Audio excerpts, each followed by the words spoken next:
Fala, queridões! Vamos trabalhar, viu? Não é para ficar em casa de bobeira, não. Vamos botar essa mente aí para funcionar, porque senão o negócio, a gente vai pirar na batata, viu? Pirar na maionese. Vamos lá, Bartinho foi para cá, Bartinho foi para lá, Bartinho foi para o lado, foi para o outro. Vamos seguir nosso baile aí, porque o plantão é duro. Veja só. Esse videozinho aí a gente vai trabalhar um pouquinho uma questão relacionada aos blocos econômicos, beleza? Tranquilidade? O chamado comércio regionalizado, os blocos econômicos. Bart, quando você fala, Bart, em blocos econômicos, você está querendo dizer o quê? Que bloco econômico, um conjunto de países que vão se reunir, tá certo? Para poder se beneficiar de algum jeito. E que jeito é esse? Principalmente relacionado às trocas comerciais, beleza? Bloco econômico, Bart, está relacionado única e exclusivamente com o advento da globalização, não é isso? Esquece. Está relacionado, tá certo, à vontade desses países se unirem. Porque, na verdade, o primeiro bloco foi nos anos 40, chamado Benelux, Bélgica, Nederland e Luxemburgo. Nederland é a Holanda. Agora, você pode dizer, vai ficar bonito lá na questão do vestibular, lá no Enem, lá na Baiana, lá na FUVEST, lá no Unicamp, que os blocos econômicos, olhe muita atenção nisso, eles se intensificam com o advento da globalização, tá certo? Vamos ver como é que funciona os estágios, a evolução desses blocos econômicos. Olha só, os blocos econômicos aqui são patamares de blocos, são degraus, né? Eu peguei aqui os principais. Abaixo da ZLC, aí que você está vendo, da Zona de Livre Comércio, tem a ZPT, que é a Zona de Preferência Tarifária. A Zona de Preferência Tarifária, o nome já diz, os países se reúnem e fecham acordos com relação aos impostos para que os produtos do país X, Y, Z passem nas suas fronteiras. O maior exemplo que a gente tem hoje é um bloco chamado ALAD, Associação Latino-Americana de Desenvolvimento e Integração. Sendo que esse bloco está praticamente inativo. Ele existe, está lá assinado, tem um tratado, mas está praticamente inativo, porque na América Latina surgiram outros blocos muito mais importantes do que ele, como o Mercosul, que é o mais importante bloco latino-americano, e um bloco chamado Aliança do Pacífico, que é o segundo bloco mais importante aqui na América Latina. Saiu da Zona de Livre Comércio, você tem a União Aduaneira, tá certo? A União Aduaneira tem tudo que tem na Zona de Livre Comércio. Lembrando, a ZPT, a preferência tarifária, é somente com as tarifas alfandegárias. A Zona de Livre Comércio, você tem a troca de mercadorias. O NAFTA é um exemplo disso. A União Aduaneira, você tem tudo que tem na ZPT, tudo que tem nas LC e mais o que? Uma tarifa externa comum, a uniformidade das tarifas alfandegárias. E outro detalhe, você pode ir de um país para o outro sem precisar de visto, sem precisar de passaporte. O mercado comum já é um patamar acima. Mercado comum, como é, Bart? Tudo que tem na União Aduaneira, mais o que? O livre fluxo de mão de obra. Eu posso ir para trabalhar no outro país. Aí você tem a união monetária, ou chamada também de união econômica, tem a moeda única na história, e aí o maior exemplo aí é o euro, a União Europeia, tá certo? E tem também a criação de um banco central único, tá certo? Nessa união monetária. A integração política e institucional precisa da Constituição Única. Nenhum bloco ainda é uma integração política e econômica. Quem está mais perto disso é a União Europeia. Tranquilidade? Vamos seguir o baile aqui. O primeiro exemplo que nós estamos trabalhando aqui é o NAFTA. Lembra aí para mim? Acordo Norte-Americano de Livre Comércio. 3 países, México, Estados Unidos e Canadá. Pô, Bart, os 3 países considerados desenvolvidos. Verdade ou falso? Falso. O México é um país pobre. Aí você diz assim, Bart, um país chamado de emergente. Tá certo? Mas ele não é um país central. Esse NAFTA quer o quê, Bart? Colocando 2 países ricos e um país pobre emergente na história. Lembre-se, um país emergente pode oferecer o quê, professor? Pode oferecer incentivos fiscais, política de incentivos fiscais, pode oferecer mão de obra barata, e oferece, pode oferecer também abundância de matéria-prima, o México é riquíssimo em petróleo, tá certo? E também pode conter a imigração, já que por conta dos incentivos fiscais, muitas indústrias saem dos Estados Unidos, do Canadá e se instalaram no México. Vai gerar mais emprego no México. Então a ideia também era conter essa imigração. Pô, Bart, graças a Deus aí deu tudo certo, não vai mais nenhum mexicano para os Estados Unidos. Falso. Você sabe que Trump, a ideia dele desde que entrou é terminar o muro de Tijuana. Aliás, não é o único muro como muitos dizem por aí. O único muro erguido pós a queda do muro de Berlim. Não, temos mais de 64 muros. O muro mais recente foi um muro lá na Hungria, tá certo? Mas nós temos o muro da Cisjordânia, nós temos o muro de Melilla, que é um território espanhol lá no Marrocos. Então são mais de 60 muros pós-queda do Muro de Berlim, o que caracteriza que nós somos cada vez mais xenofóbicos.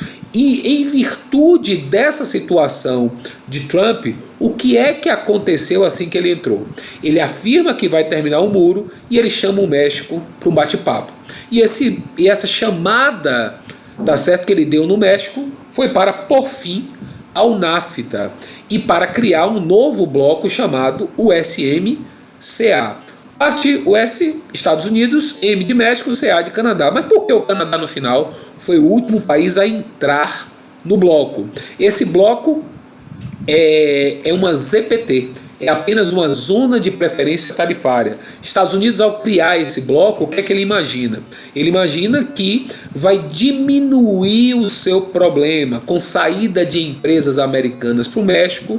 E isso está gerando, obviamente, desemprego nos Estados Unidos. Portanto, a criação desse bloco nada mais foi do que uma medida protecionista, é um perfil de Trump. Trump ele é protecionista, unilateral, ele toma as decisões sozinho e ele também é um presidente antiglobal.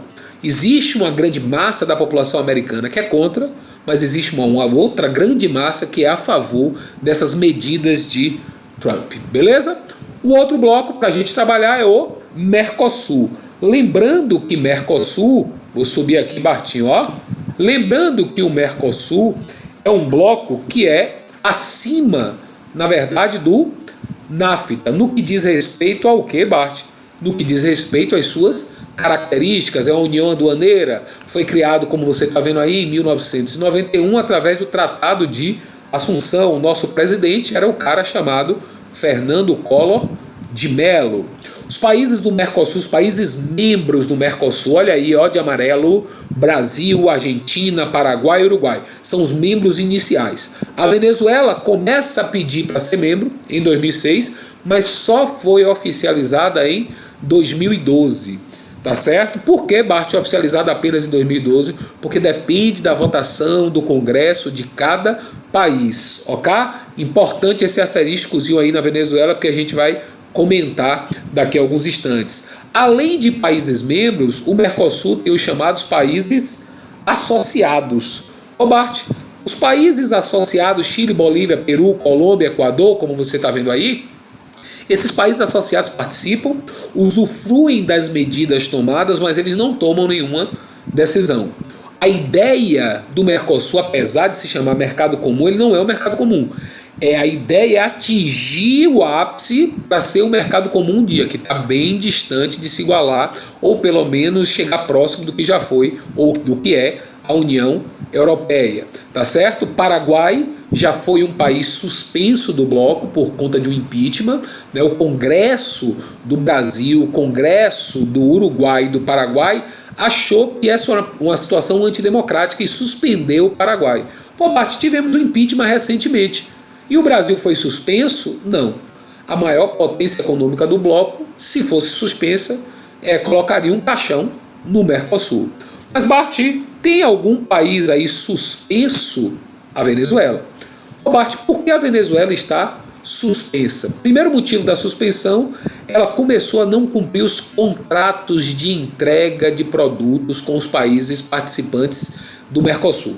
E o segundo motivo, a atitude antidemocrática do presidente Maduro. Por que, Bart? Está perseguindo politicamente a população que é contra o seu governo.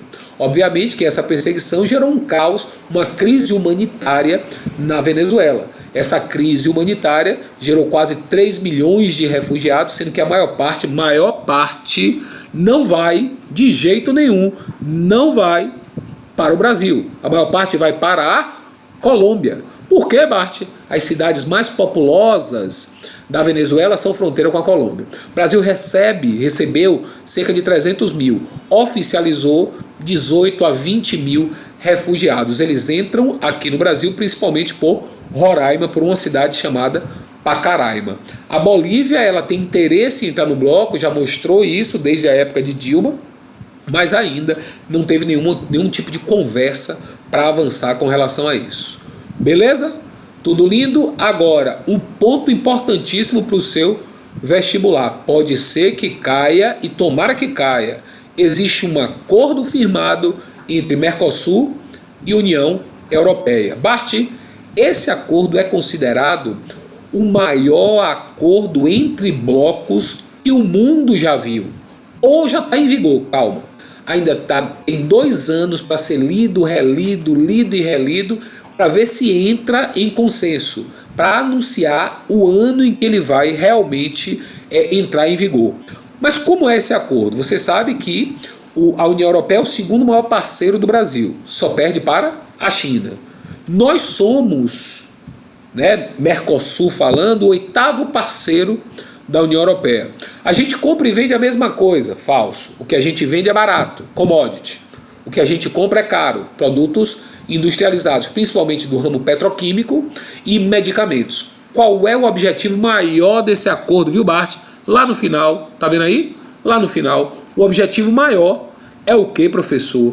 É que as tarifas alfandegárias entre os países desses 2 blocos diminuam em 90%. Se a gente conseguir que isso passe, será um grande avanço para a nossa economia. E vou até encostar. Aliás, estamos precisando e muito de uma melhora econômica. Não só o Brasil, como todo o Mercosul. Gostou? Vem com o Bartinho, que no próximo vídeo a gente vai trabalhar mais alguns blocos e, se der, exercícios. Tudo lindo? Maravilhoso. Vamos lá.